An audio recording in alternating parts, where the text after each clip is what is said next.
Vancouver Canucks have lost 8 games in a row. The Blue Jackets cannot be the one that breaks this streak. We discuss how they can avoid that on today's Locked On Blue Jackets.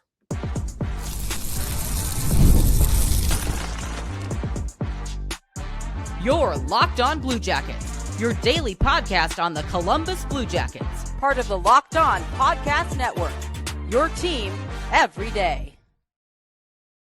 Hello and welcome to Locked On Blue Jackets, part of the Locked On Podcast Network, your team every day. I am, as always, your host, Jay Foster, here to give you the good, the bad, and the ugly about your favorite team and mine, the Columbus Blue Jackets. Before we get things started, I want to thank everyone for making this your first listen of the day every single day. And Locked On Blue Jackets is going to continue to be free on all podcast platforms and over on YouTube.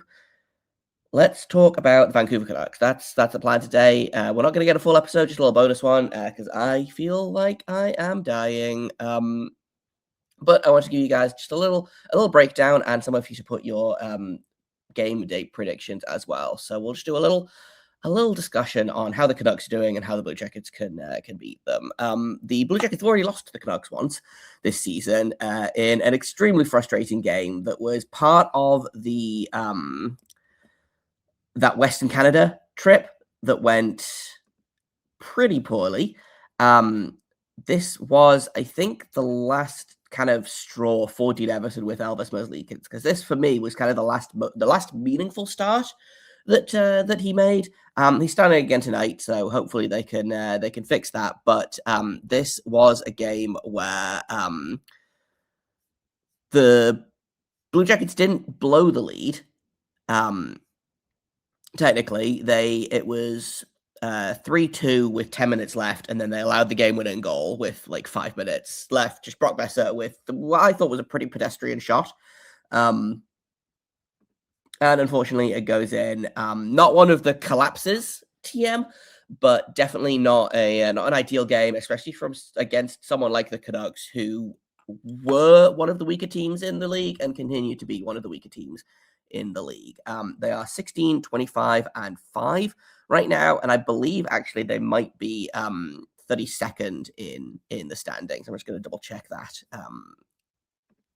real quick. Yeah, they have 37 points on the year. They have a goal differential of -41. They are 1-7-2 in their last 10 games, which includes, like I said at the opening, that 8-game losing streak. They have managed to salvage 2 points out of it. They got an overtime loss against Boston and a shootout loss to Seattle. But their last win was another game against Seattle, which was 8 games ago.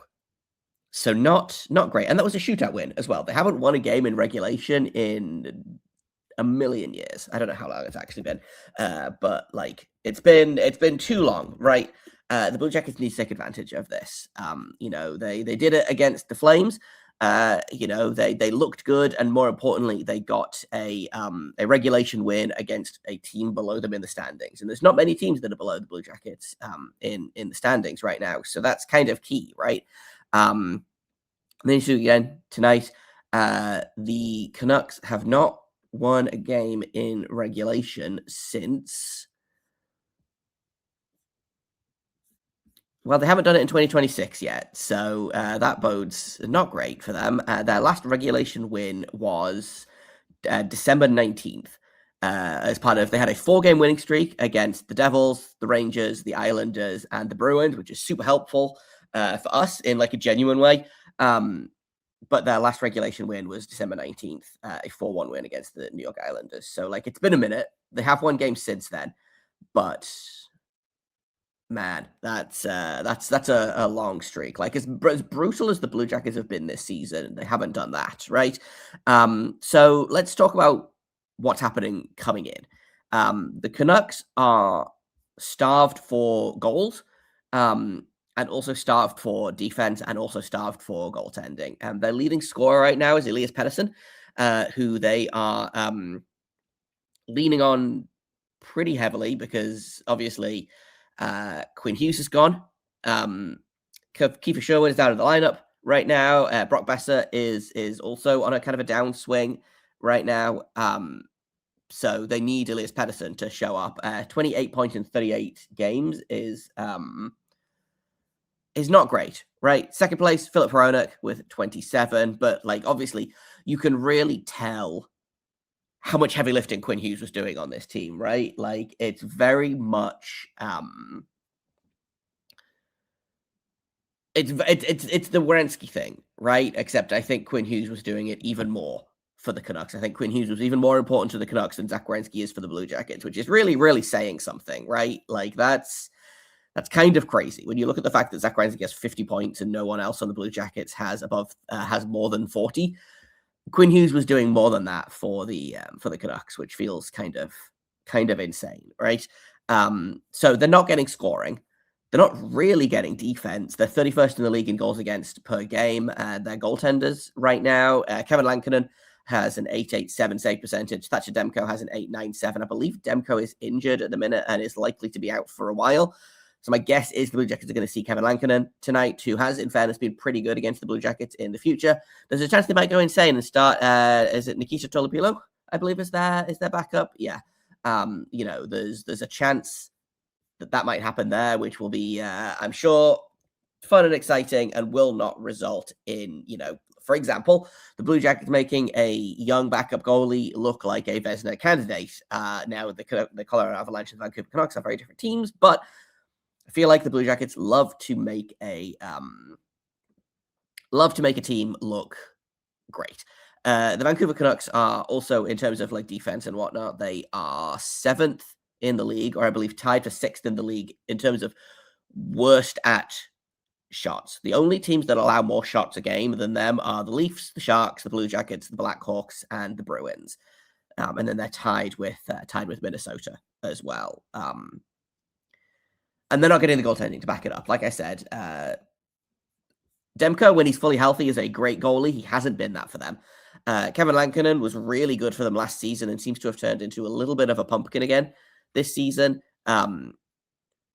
which is, not great for many reasons for the Canucks, but also I believe they're locked into both of those guys for a while. Like, I know that the Blue Jackets fans are not like thrilled with the goalie situation for the Blue Jackets in terms of contracts. Like, obviously, Elvis has got one more year, and Jack Reese is going to need a new contract at the end of this year, which is kind of, I think, the opposite that people would like it to be. I think they'd probably love to have, they'd be free of Elvis tonight, this year, and they'd love to have Jack Reeves for multiple years. But the other way around is what's happening. Thatcher Demko is signed until the end of 2029. Kevin Lankinen is signed until the end of 2030, or the 2030 season and the 2029 season. So, like, that's not great for them.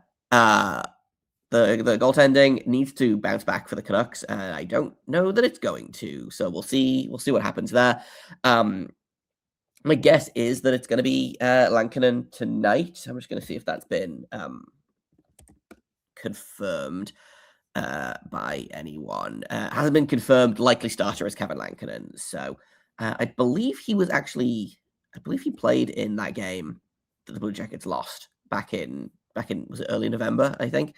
November 8th. Who was in goal for the Canucks? It was Kevin Lankinen. And he had a 906. He made 29 of 32 saves. So the Blue Jackets need to be better than they were last time, both defensively and offensively. First, I'm going to tell you about Indeed. If you've ever hired someone who looked good on paper, wasn't the right fit, you know how important that is. When you want candidates who truly match what you're looking for, trust Indeed sponsored jobs. Hiring? Indeed is all you need. Stop struggling to get your job post seen on other sites. Indeed sponsored job post puts your post at the top of the page and helps you reach the right candidates faster. Instead of struggling to get your job post seen, Indeed sponsored jobs helps your listing stand out to reach quality candidates, and it boosts your post to the people who are the best match for your role, and that makes a real difference. According to Indeed's data, sponsored jobs posted directly on Indeed are 90% more likely to report a hire than non-sponsored jobs. Spend more time interviewing candidates who check all your boxes with less stress, less time, and more results using Indeed sponsored jobs. Listeners of this show get a $75 sponsored job credit to help give your job the premium placement it deserves at Indeed.com/locked-on. Just go to Indeed.com/locked-on right now and support the show by saying you heard about Indeed on this podcast. Terms and conditions apply. Hiring? Do it the right way with Indeed. There's going to be some shaking up in the Blue Jackets defense core. It sounds like there is more sickness and whatnot going through the core. It sounds like Severson is back tonight, which is good news because now the Blue Jackets have like 3.5 competent defensemen, which is always fun. Zamula is out. It sounds like he's sick, and then Dyson Mayo is out because Eric Branson apparently is healthy and ready to go, which I'm genuinely kind of surprised by. I talked about this a little bit in the post-game episode that I did for Calgary. Someone said, what do you think of Eric Branson's eventual return? And I was like, I don't think he's coming back. LOL. Not LOL, but you know what I mean. And it turns out that actually, I guess he heard me and took it personally because he's in the lineup tonight. So I don't know what that's going to mean. I don't know what's going to happen. I would guess that he's going to be third pairing, playing limited minutes. But having another quote unquote defensive defenseman on the penalty kill is not the worst thing for this team, right? Like, I'm gonna try and pull up what this team's performance is like on the penalty kill in terms of like shots allowed, and see if I can figure that out real quick. So the Blue Jackets are allowing the most expected goals against on this team. They've allowed 33 4-on-5 goals, by which I mean they've allowed 33 goals on the penalty kill. They were expected to allow 32, so like not 2 out of the they're not allowing massively more than they should. Like they're allowing about as many as they should, is what I'm trying to say here. They're expected to allow way more than basically any other team is, which is not great. I'm trying to find the shots on goal. So in the however many minutes of penalty killing they've allowed 211 shots on goal, which is 4th worst in the league, and they are 4th worst also at unblocked shot attempts against, which is not quite it's not quite Corsi. So technically this is Fenwick. So Fenwick is shot attempts that don't count blocks. Corsi is shot attempts regardless of blocks or not. So like the point I'm trying to make here before I get too into the numbers is the Blue Jackets are allowing a lot of shots on goal, especially like in general, right? But especially on the penalty kill. It's been masked by a lot of decent goaltending, by which I mean it hasn't looked good, but I think it could look a lot worse than it is, in ways that are, they're allowing as many goals as they're supposed to. They could be allowing way more than they're supposed to, right? Like kind of similar to how last season the Blue Jackets weren't creating a lot of offense, but were scoring basically at will, right? And then again, kind of this season, they're creating a lot of offense, but they're not scoring on those. They're not scoring on those chances. So I'm trying to find Erica Branson's penalty kill stats real quick for last season. Obviously, he's played about 5 minutes this season, but in terms of penalty killing last season, he only played 16 games where he killed penalties, but in those 16 games, he had honestly not the worst penalty kill rate. So in terms of percentage, the defensemen that were worse than him on the penalty kill: Denton Matejchuk, Dante Fabro, Jack Johnson, Jake Christensen. They were all worse than him on the penalty kill in terms of allowing shots and goal. In terms of expected goals, he again was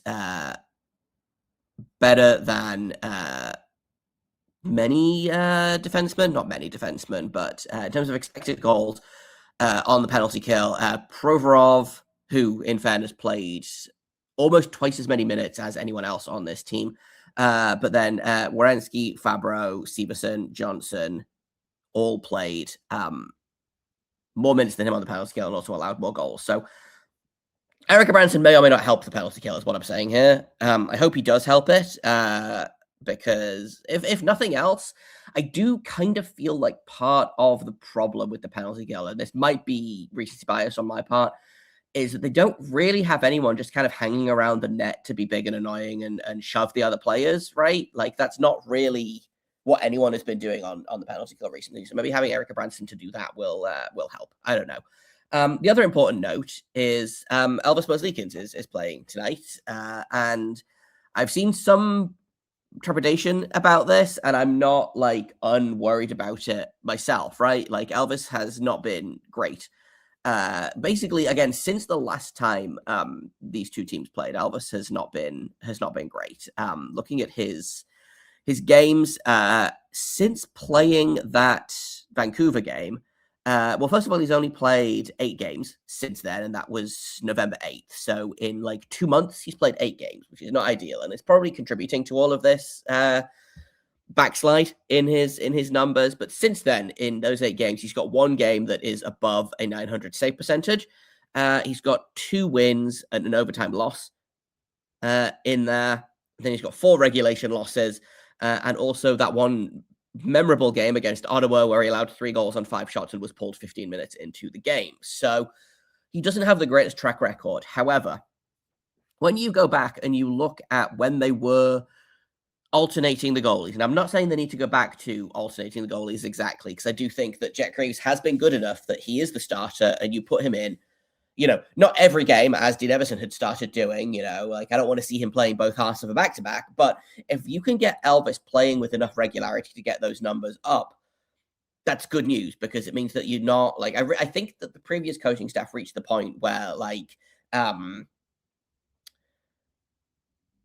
you are more worried about what Elvis is going to do in goal, that you'd rather play the tired goalie. And I think the fact that he wasn't playing, and then when he did play, he would play poorly, and that would turn into like a real, not a self-fulfilling prophecy necessarily, but like a real kind of just snake eating its own tail, right? Elvis plays badly because he hasn't played in a long time, so then he doesn't get to play again, and et cetera, right? And it turned into kind of this paralysis of they don't want to play the goalie, but to improve his numbers, they have to play the goalie. And it turned into, like I said, this real snake eating its own tail situation. But if they can get Elvis back and playing like 1 out of every 3 or 4 games and getting decent goaltending from him, like, I'm not expecting great goaltending from him tonight. I'm going to put that out there. Maybe he'll surprise us. But the Blue Jackets won a lot of games last season with Elvis's subpar goaltending numbers. And if there was a game where they were going to have like an offensive outburst, probably it's this one, right? The Canucks allow more goals than almost any other team in the league. I don't know who has that top spot, but I suspect it's the St. Louis Blues in terms of worst defense in the league, or most goals allowed, I should say. And like, the Blue Jackets are no slouch in that area, right? Like, they're 28th in the league. I'm not sitting here saying that the Blue Jackets are some kind of defensive stalwart with excellent goaltending. But the Blue Jackets allow fewer goals than the Canucks and score more on average. They've also shockingly got a better penalty kill. The Canucks have a better power play, so I really, really hope that that penalty kill is something that Bonus worked on. Again, Rome wasn't built in a day. I'm not expecting overnight success on this kind of thing, but I would like to see some kind of improvement on the penalty kill, which I kind of talked about a little bit with Gabranson. So let's talk about predictions. Because predictions are what makes the world go round. I need to update my spreadsheet, and then I'll be doing another standings update. This is, I believe, game 47. I missed the 45 game mark. So probably when it hits 50, I'll do another standings update for the everydayers who care. And maybe the everydayers who don't care. You get the standings update as well. But if you're new here, hello, welcome. We're playing a game this season where we are predicting an anytime Blue Jackets goal scorer and also predicting the final score of a game. You get a point for each of those. If you get both of them right, you get a bonus point. And if you correctly predict an overtime or a shootout game, you get a bonus point as well. By which I mean, you don't get a point just for predicting it's going to go to overtime. But if you say that it's going to be 4-3, and if you say a 4-3 shootout, for example, and it turns into a 4-3 shootout, you get that point. If it's a 3-2 shootout, you don't get that bonus point. That's how it works. So I've been having a lot of fun with it. I think the everydayers have also been having a lot of fun with it. So I'm gonna say I'm kind of tempted to keep cyberbullying Adam Fantilli into scoring a goal because it's been a while. I think his last goal would have been that overtime goal against the Ducks, right? Am I mistaken in that? It's been kind of a rough. It's weird. And this is kind of where the eye test versus the stats come in, right? Is that the underlying stats have said that he's been fine. I think he's looked pretty good. But since that overtime goal against Anaheim on December 16th, 0 goals and only 7 assists in that month span. So 1, 2, 3, 4, 5, 6, 7, 8, 9, 10, 11, 12, 13. In 13 games, he's got 7 assists. That's not really what you want from Adam Fantilli. He looked really good in the game against Calgary, and I don't know again whether that's that he just had a good game. Like, he's looked good in a lot of the games, I think. Maybe I'm biased, but he's a guy that is needs to put the puck in the net, and this has kind of been a theme of the season so far, right? Is that he's looked good but hasn't managed to get through. Hopefully that changes tonight. I do think I am going to go with Adam Fantilli as my prediction because, as previously evidenced, sometimes you can cyberbully someone into scoring a goal. So I'm going to cyberbully Adam Fantilli again and hope that this time it gets through. And I'm going to say this is probably going to be a high-scoring game, I think. Let's say a 5-4 Blue Jackets win. It might go to overtime. But if I say that, it will go to overtime. So I'm going to say a 4-5 Blue Jackets win in regulation. How about that? With an Adam Fantilli goal. At least one Adam Fantilli goal. Would love to see more. But that's what's going on there. Get your predictions down below in the YouTube comments. There's going to be a tweet going up very, very shortly as well. Thank you for listening to this episode, for making it your first listen of the day every single day. Locked On Blue Jackets is free and available on all podcast platforms and over on YouTube. If you want to become an everydayer and get ad-free podcasts, you can find those at lockedonbluejackets.supercast.com for only $5 a month. There's also access to a merch store, a exclusive Discord, all of that good stuff. So lockedonbluejackets.supercast.com is where you'll find that. Tomorrow we'll be back. We'll break down tonight's game, the good, the bad, and the ugly. You know the drill. You can find me on Blue Sky at JAKOBFORSTER. You can find the show at LO-Blue Jackets on Blue Sky and LO_Blue Jackets over on Twitter. Thank you once again for listening. And until tomorrow, make sure you stay locked on.